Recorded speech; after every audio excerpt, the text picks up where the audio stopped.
Баршаңызға сәлем, каналыма қош келдіңіздер. Бүгін өте дәмді пита шелпектерін жасап көреміз. Видеоның соңына дейін қарап, менімен бірге жасап көріңіздер. Сіздерге ұнайды деген сенімдемін. Ең алдымен шұңғыл ыдысымызды алып, 350 грамм ұнымызды салып, 1 шай қасық тұз, 1 ас қасықтай майымызды құйып, 200 граммдай ыстық суымызды құйып, біртіндеп қасықпен осылай араластырып аламыз. Содан соң қолымызбен илеп, жұмсақ қамыр илейміз. Қамырымызды целлофанға салып 20 минуттай бұқтырып қоямыз. Содан соң тауық етін алып, осындай үлкен бөліктерге бөліп аламыз. Бұл өте ағзаға жеңіл тағам, өйткені тауық етінен және көкөністерден тұратын тағам болады. Міне достар, біз тауық етін кесіп болды. Енді біз табамызды қыздырып, онда май құйып, осы тауық етін қуырып аламыз. 1 минут қуырып болғаннан соң үстіне тұз саламыз.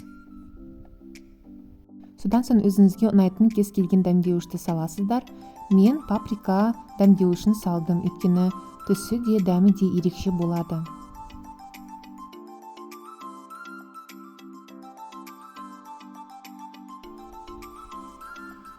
Енді көкөністерімізді кесіп дайындап қоямыз. Мен қияр және қызанақта алдым.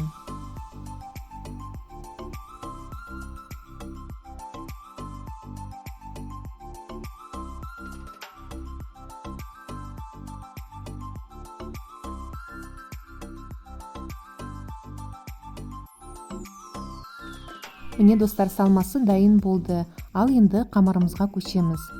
Ұнымызды сеуіп, қамырымызды 7 бөлікке бөлеміз.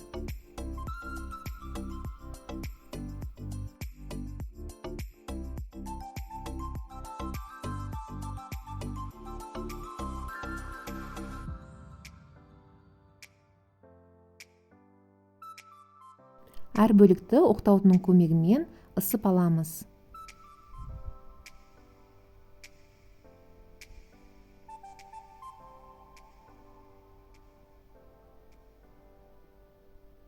Енді табамызды қыздырып, ешқандай май салмай, осы құрғақ табада шелпектерімізді пісіріп аламыз.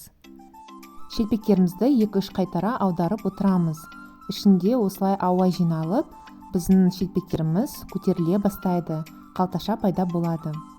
Ал енді соусымызды дайындайық. Ол үшін 20% қаймағымызға 1 тіс сарымсақты күштен өткізіп, шым-шым тұз салып, жақсылап араластырамыз. Енді шелпегімізді бір жағынан кесіп, қалтасына барлық салмасын салатын боламыз.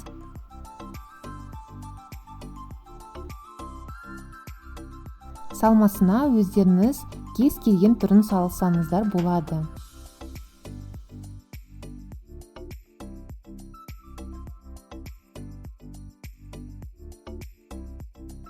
Міне достар, біздің питамыз дайын болды, өте дәмді болып шықты.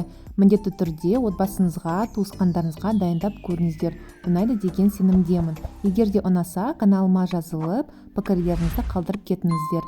Сұрақтарыңыз болса, міндетті түрде жауап беремін. Сіздермен болған айым, қош сау болыңыздар, ас болсын.